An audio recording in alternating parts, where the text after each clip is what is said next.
Para entender melhor tudo que envolve a restauração do decreto do IOF, a gente conversa agora com a nossa analista de economia, Thaís Herédia, ela que sabe tudo sobre o assunto. Thaís, o impasse sobre o IOF custou muito a imagem do governo e a relação entre os poderes, né? O que essa decisão do ministro Alexandre de Moraes simboliza ao Poder Executivo? Como o mercado deve reagir? Boa noite, obrigado pela presença aqui no Arena, viu? Que bom, obrigada pelo convite, meu caro. Sempre que me chamar, eu vou estar aqui. Olha, esse tema é um tema bastante preocupante. A decisão do ministro Alexandre de Moraes, Leandro, é bastante preocupante, porque ela abre um precedente de reconhecimento de um desvio de finalidade do IOF. Porque o que o ministro Alexandre de Moraes fez com a sua decisão, no final das contas, foi acatar o caráter arrecadatório do imposto sobre operações financeiras.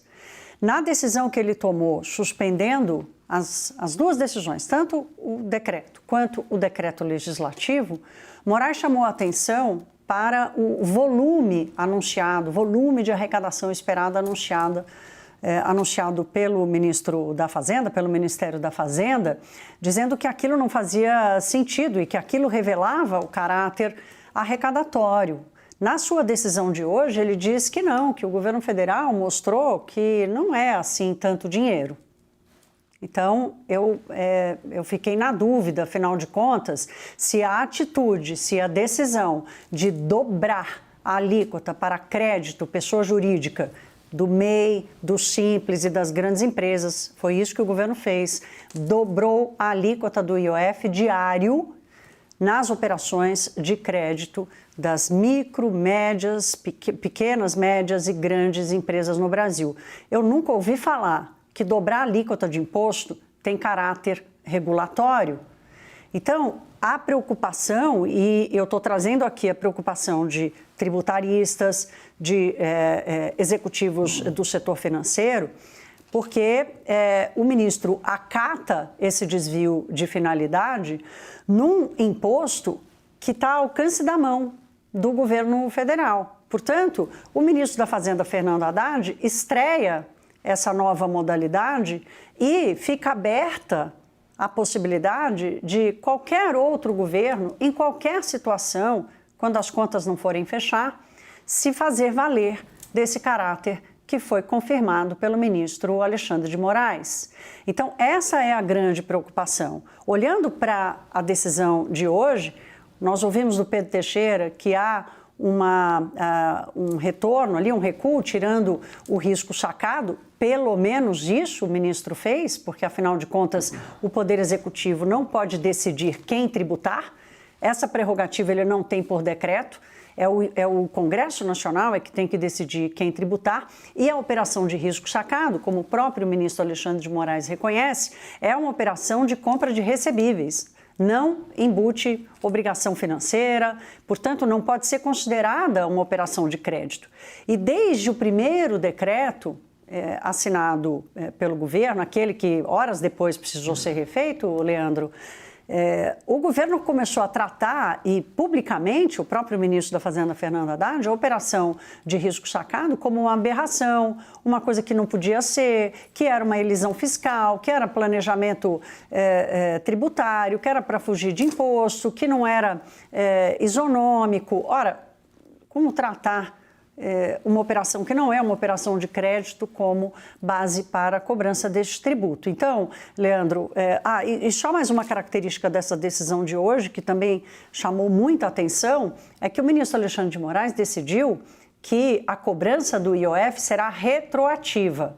Portanto, desde o dia em que o decreto foi suspenso, até agora vai ficar da queda do decreto legislativo, da queda do decreto até o dia de hoje, a cobrança de quem fez operações de crédito, pessoa jurídica, operações de câmbio e operações e aportes no VGBL, essas três categorias, quem fez essas operações, e isso é uma conta bilionária diária das movimentações de crédito diárias no sistema financeiro brasileiro e também com câmbio. E não estou só falando de família que está indo para a Disney, não. Eu estou falando de operações de câmbio para transações internacionais. Então, quem fez e não pagou o IOF porque o decreto legislativo derrubou a decisão do governo, vai ter que fazer a conta porque vai ser cobrado do IOF retroativo. Então, veja, Leandro, a preocupação com a decisão do Alexandre de Moraes. Ele acata o desejo do governo de transformar o IOF num imposto arrecadatório e não regulatório. Ele impõe um custo de crédito sobre o sistema ou o mercado de crédito no Brasil, que não é o banco que paga, é quem toma o crédito. Esse microempresário que toma um dinheiro ali num capital de giro e paga o IOF diário, é ele que vai pagar essa conta. Essa história de justiça tributária com o IOF não cabe aqui. E para fechar, Leandro, um último comentário aqui. Obrigada pelo tempo que vocês estão me dando, mas hoje, o Tesouro Nacional publicou um documento que é um documento periódico, que é um relatório sobre contas fiscais. Estou olhando aqui exatamente o nome do relatório, que eu esqueci, agora me fugiu, mas enfim, é um relatório que traz as projeções sobre as contas públicas. E neste relatório do Tesouro Nacional está lá, olha, sem o IOF, a gente não consegue cumprir a meta de resultado primário do ano que vem. Ué, o governo vinha dizendo que era regulatório e o Tesouro Nacional, num documento oficial, diz que sem o IOF a arrecadação não será suficiente para cumprir a meta fiscal?